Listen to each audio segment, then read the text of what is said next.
નજીક નીલમ હોટલ સામે લાઇટનો થાંભલો પડવાની તૈયારીમાં લાઇટના થાંભલાના કારણે સ્થાનિકોમાં ભયનો માહોલ. સુડા વિભાગ ઊંઘમાં હોય તેવું સ્થાનિકો સાથે કેવું.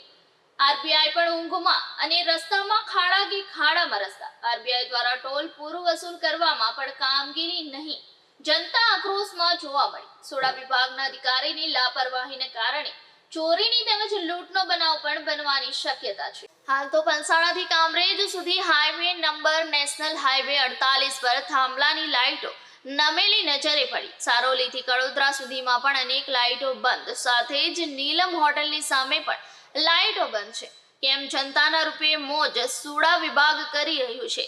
કોઈ અકસ્માતનો ભોગ બને તેની રાહ જોઈ રહ્યા છે. સુડા વિભાગ કે પછી નમેલી લાઇટનો થાંભલો થશે મરમ્મત કે નહીં તે હવે જોવું રહ્યું. રસ્તામાં ખાડા કે ખાડામાં રસ્તાઓ.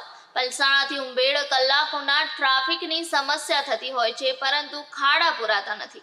ત્યારે ક્યારે થશે ખાડાઓની મરામત? રોજના 10,000થી વધુ વાહનો મુંબઈથી અમદાવાદ અને અમદાવાદથી મુંબઈ જતા હોય છે, પરંતુ સમયસર ખાડા ન પુરાતા અનેક વાહન ચાલકોને નુકસાની ભોગવવી પડે છે. આરબીઆઈની પર કામગીરી પર સવાલ ઉઠ્યા છે. સ્થાનિકોનું કહેવું છે કે ટોલ વસૂલ કરવામાં આવે છે, પણ રોડ પર પડેલા ખાડાઓ આરબીઆઈને દેખાતા નથી. આ રોડથી જ કોઈ મોટો અધિકારી અહીંથી પસાર થતો હોય તો 24 કલાક પહેલા જ લાઇટો તેમજ રોડ પુરાઈ જાય અને ચાલુ થઈ જતા હોય છે તેવું સ્થાનિકોનું કહેવું છે.